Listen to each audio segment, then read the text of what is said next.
आगे मनु महाराज की संतति के बारे में वर्णन बताया गया। 3 बेटियां हैं, 2 पुत्र हैं मनु महाराज के। सबसे पहले बेटियों का वर्णन बताया। बड़ी बेटी का नाम है आकुति। आकुति का विवाह रुचिक प्रजापति के साथ हुआ। इनके घर साक्षात यज्ञ नारायण भगवान प्रकट भये। बोलो यज्ञ नारायण भगवान की जय हो।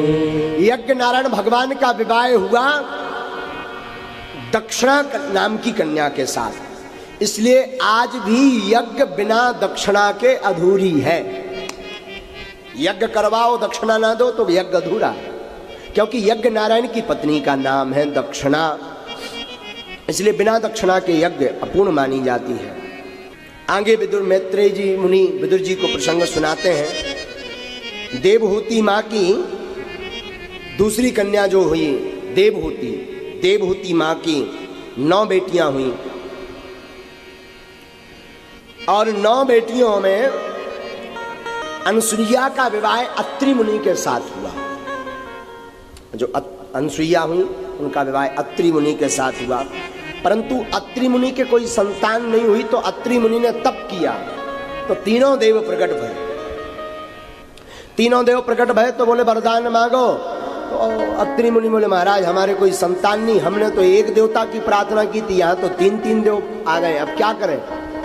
भगवान तीनों बोले, ब्रह्मा विष्णु महेश बोले दरअसल हम दिखने में 3 हैं पर है एक ही। बोले अच्छा महाराज। बोले हाँ।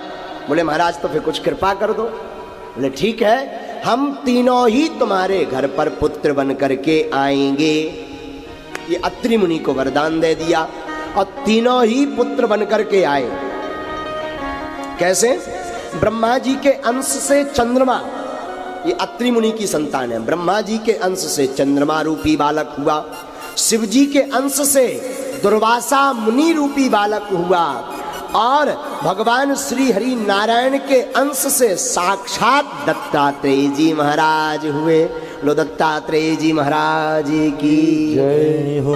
तीनों देवताओं के 3 रूप में 3 पुत्र हुए। अरे माता अनुसुईया ने डाल दिया पालना, झूल रहे तीनों देव बन करके लालना। तीनों देव लालना बन करके झूले। जो सबसे छोटी पुत्री थी जिसका नाम था आकुति, देवहूति, प्रसूति। प्रसूति नाम की कन्या का, मनु महाराज की कन्या जो सबसे छोटी बेटी थी, उसका विवाह हुआ दक्ष प्रजापति के साथ। प्रजापति दक्ष के 16 बेटियां हुई, जिनमें 13 कन्याएं धर्म की पत्नी बनी। 13 कन्याओं का विवाह धर्म के साथ हुआ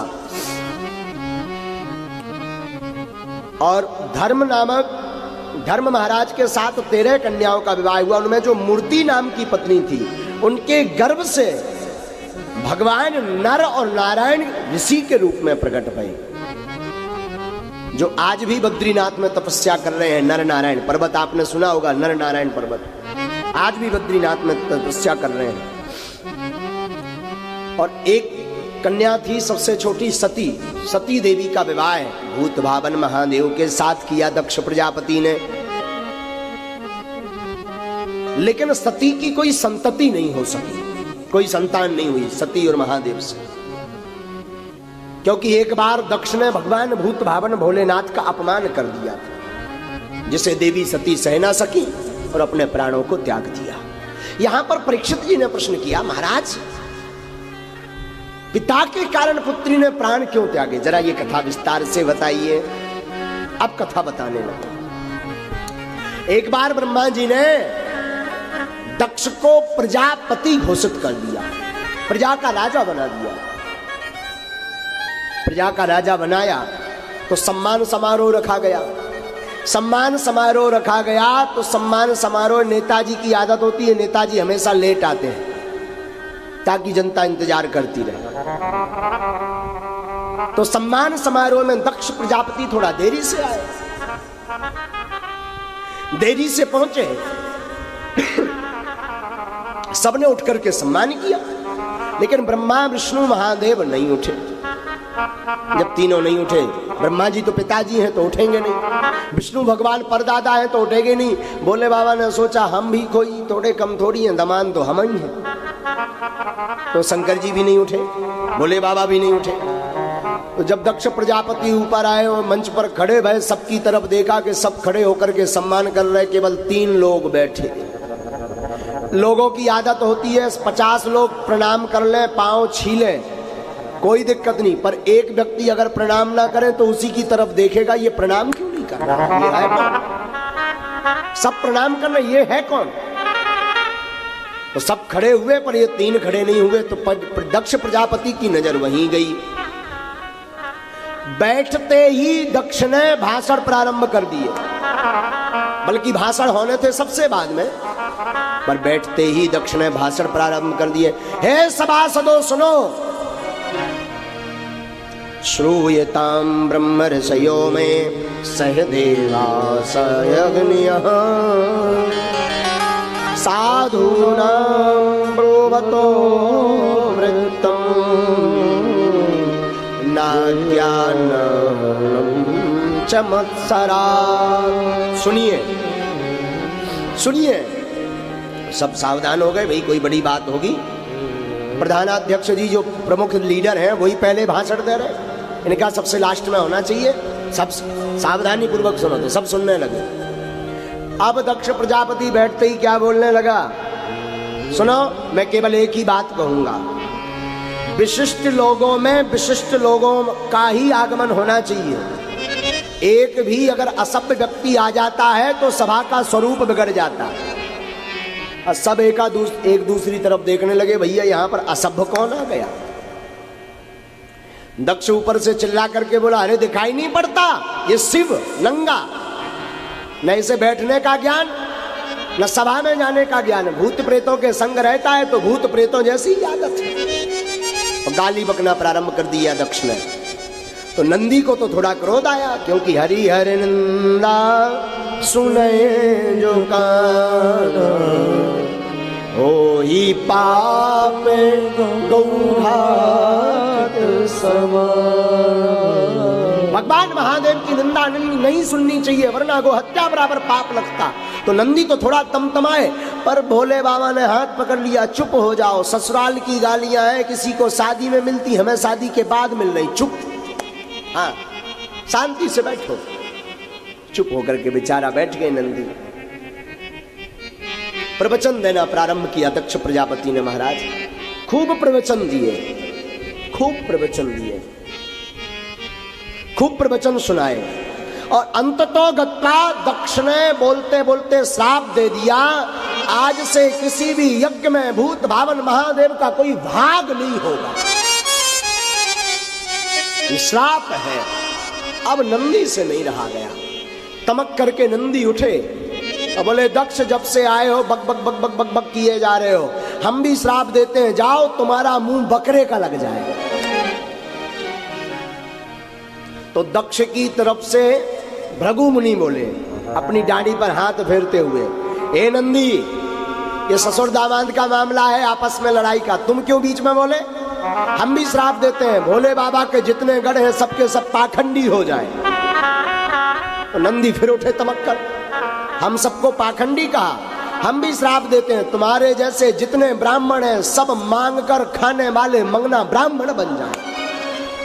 ले अब बड़ी आफत हो गई। भोले बाबा बोले, आए थे सम्मान समारोह में, चल रहा श्राप समारोह। जय हो जय हो जय हो। साहब लगे एक दूसरे को श्राप देने। भोले बाबा ने सोचा ज्यादा देर ठहरेंगे तो कोई बिना श्राप के बचेगा ही नहीं।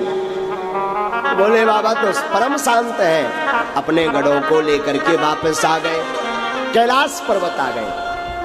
मां पार्वती, मां सती को ये बात नहीं बताई, कुछ भी नहीं बताया। और एक बार दक्ष प्रजापति ने यज्ञ किया, सब देवताओं को बुलाया, पर भूत भावन महादेव को नहीं बुलाया, ना अपनी बेटी सती को बुलाया। पड़ोसियों की आदत होती है जले पर नमक छिड़कने का काम बड़ी होशियारी से करते हैं। पड़ोसी जले पर नमक छिड़कने का काम बड़ी बखूबी होशियारी से करते हैं। सब देवताओं को पता था कि भूत भावन महादेव को नहीं बुलाया गया, फिर भी सब देवता विमान लेकर के कैलाश पर्वत के ऊपर से ही जा रहे।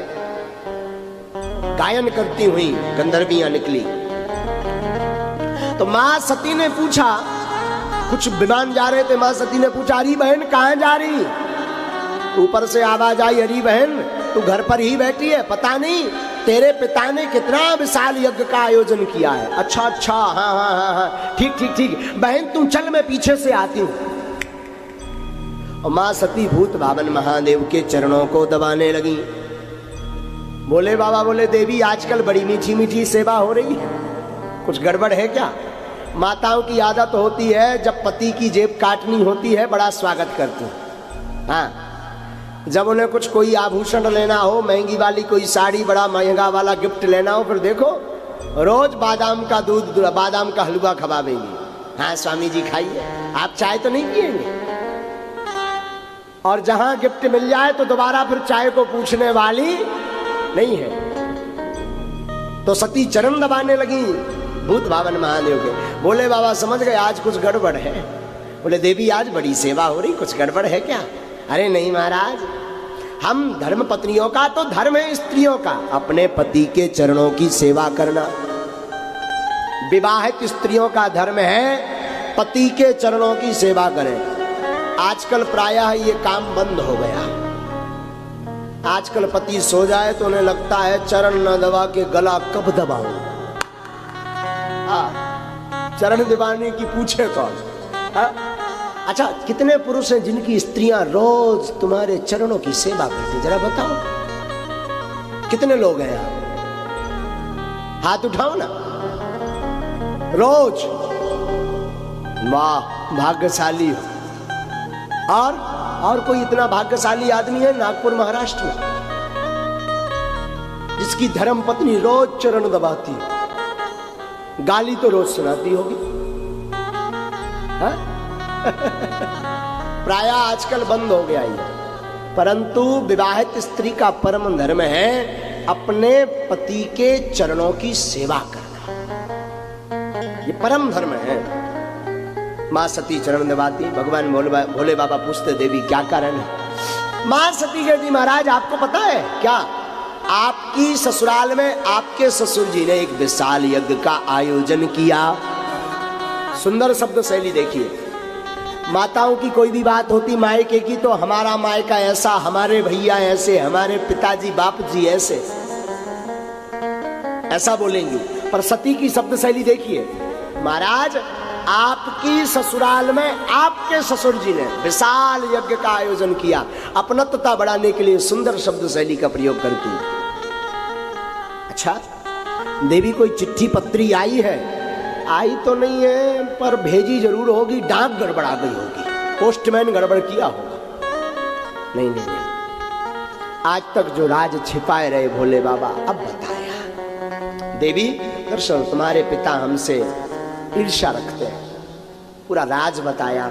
सती बोली महाराज आप चिंता मत कीजिए, हम अभी डांटते पिताजी को जाकर, आप आज्ञा तो दीजिए, देखना वो चरणों में गिरेंगे आपके। खूब समझाया, नहीं मानी।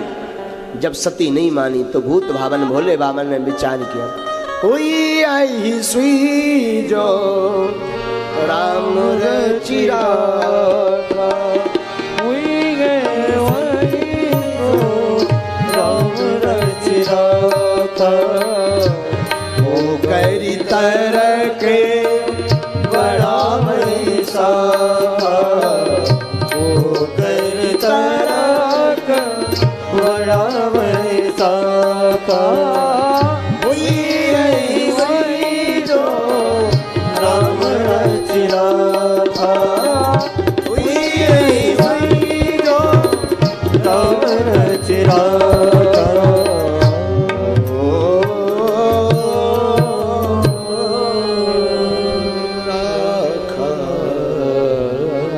देखो रहे मन धागा प्रेम का, मत तोड़ो चटका, क्या टूटे से फिर ना जुड़े, जुड़े गांठी पड़ी जा, रही मन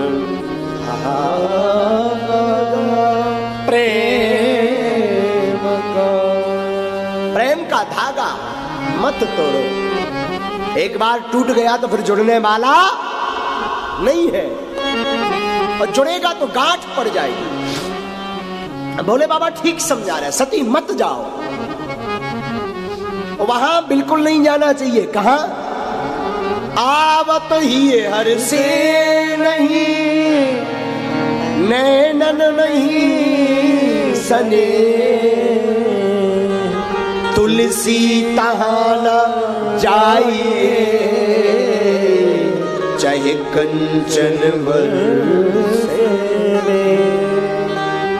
जहां जाते ही आपको देखकर कोई प्रसन्न ना हो, नैन गदगदाए ना, वहां जाना नहीं चाहिए। भले ही वहां पर सोना बरस रहा हो, ऐसी जगह मत जाओ, मत जाओ। पर सती मां गई, महाराज गई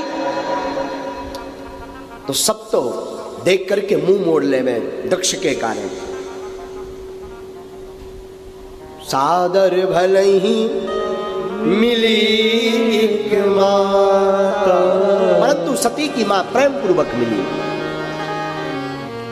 सब जगह सती ने देखा, कतहु न दीखो शंभु कर भागा, कहीं पर महादेव का भाग नहीं दिखाई पड़ा। पत्नी का अपमान पति के अपमान में है, पत्नी का सम्मान पत्नी के सम्मान में है। गांठ बांध लीजिए, जहां पति का अपमान हो रहा हो समझ जाइए पत्नी का खुद का अपमान है, जहां पति का सम्मान हो रहा हो समझ जाइए स्वयं का सम्मान है। और महाराज सती ने देखा कि भोले बाबा का कहीं भाग्य नहीं, तो रुष्ट हो गई मां सती, होठ फड़फड़ाने लगे, लाल नेत्र हो गए, सजल भर गए। मारे आवेश के मां सती चिल्ला पड़ी यज्ञ मंडप में। अब की बार पिताजी कहकर के दक्ष से संबोधित किया, हे पिता दक्ष, आज मैं बड़ी दुर्भाग्यशाली हूं जो मैं आपकी बेटी हूं, एक शिवद्रोही की बेटी। मुझे अपने आप पर पछतावा है कि मेरे अंदर जो खून बह रहा वो एक शिवद्रोही का बह रहा। तुम समझ नहीं पाए हमारे महादेव को, हमारा महादेव तो जग से निराला है। उनका अपमान किया, मेरे स्वामी का। अब मैं वापस नहीं जाऊंगी, मैं जिंदा भी नहीं रहूंगी। अगर मैं वापस जाऊंगी तो भोले बाबा कहेंगे आओ दाक्षायणी, आओ दक्ष कुमारी, तुम्हारे नाम से जोड़ेंगे। इसलिए अब मैं इन प्राणों को त्याग दूंगी, क्योंकि शिवद्रोही का खून लेकर के अब मैं जी नहीं सकती। और महाराज देखते देखते मां सती ने अपने शरीर में क्रोधा अग्नि को प्रकट करके सभी सभासदों के सामने दक्ष प्रजापति के यज्ञ में शरीर कांपने लगा, होठ फड़फड़ाने लगे, नेत्र लाल हो गए। और मां महादेव का ध्यान करते हुए यज्ञ के मध्य में ही अग्नि को प्रकट करके अपने प्राणों की आहुति दे देती है। हाहाकार मच गया, भूत प्रेत भगवान शिव के गण हाहाकार मचाने लगे। भृगु ने रक्षोहण मंत्र छोड़ दिया। नारद जी ने भूत भावन महादेव को बताया कि सती ने अपने प्राणों को त्याग दिया। भूत भावन भोले बाबा बड़े क्रोध में भर पड़े, अपनी जटा से एक बाल निकाला और महादेव ने जमीन पर छोड़ा। उस जटा के बाल से एक विशाल काय पुरुष प्रकट हुआ, जिसका नाम वीरभद्र हुआ। भो वीरा, जा तेरा भद्र हो, तेरा कल्याण हो। और जाओ, जाकर के दक्ष की यज्ञ को विध्वंस करो।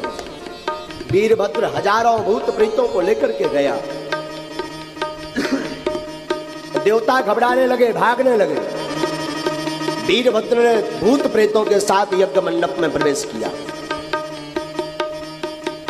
सब देवताओं को यत्र तत्र पकड़ लिया और पकड़ करके बांधना प्रारंभ किया। वीरभद्र ने भूत प्रेत रायते के कुंड में घुस गए, जहां रायता बना हुआ था। रायते के कुंड में डुबकी लगा करके नाक पकड़ करके बोले हर हर महादेव। कुछ भूत प्रीत सब्जी के कुंड में चले गए, सब्जी के कुंड में डुबकी लगाई, जितनी खाई सो खाई, बाकी बाहर फेंकी। बोले हर हर महादेव, एक बाल्टी और ले आओ। कुछ भूत प्रीत बल्लियां उखाड़ने लगे, कुछ भूत प्रीत यज्ञ आदि सामग्री फेंकने लगे। हाहाकार मच गया, सबको बांध दिया वीरभद्र ने। भृगुंभ बंदय मणिमाना वीरभद्रा प्रजापतिम चंडीसा पूषणम देवम भगवनंदीश्वरो गृहीत। सबको बांध दिया, भग देवता को, पूषा देवता को बांध दिया। वीरभद्र के पास भूत प्रेत सब पहुंचे, बोले महाराज ये जो पूखा देवता खड़े हैं ना, जब रक्षोहण मंत्र चलाया था भृगु जी ने तब बड़ा दांत दिखा दिखा करके हंस रहे थे। बोले अच्छा। वीरभद्र भगवान ने एक मुक्का बनाया, 32 गायब हो गए, दांत तोड़ दिए। बोले महाराज, भूत प्रेत बोले महाराज ये जो भग देवता है ना, जब हम पिट रहे थे ये बड़ी आंखें दिखा करके नैन मटका मटका करके हमारी तरफ हंस रहे थे। बोले अच्छा। बोले हाँ। वीरभद्र भगवान ने लहसुन उनकी 2 ही आंखें फोड़ दी, दोनों आंखें निकाली। इसके बाद यज्ञ के प्रमुख यजमान दक्ष प्रजापति वीरभद्र भगवान ने उनका खपाड़ पकड़ा और खपाड़ पकड़ करके एक झटका मारा और सिर को काट करके हवन कुंड में कर दिया स्वाहा, और यज्ञ विध्वंस हो गई। भृगु जी की दाढ़ी पटा दी। देवता सब ब्रह्मा जी के पास पहुंचे, बोले महाराज भोले बाबा तो बड़े रुष्ट है। ब्रह्मा जी बोले छड़े रुष्टा छड़े तुष्टा रुष्टा तुष्टा छड़े छड़े।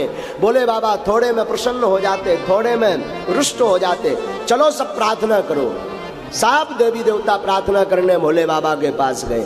भोले बाबा प्रसन्न भय, सब देवताओं पर कृपा की, भृगु जी को थोड़ी थोड़ी आगे आगे दाढ़ी दे दी, जाओ खुश रहो। हाँ, पूखा देवता पर कृपा की, भग देवता पर कृपा की।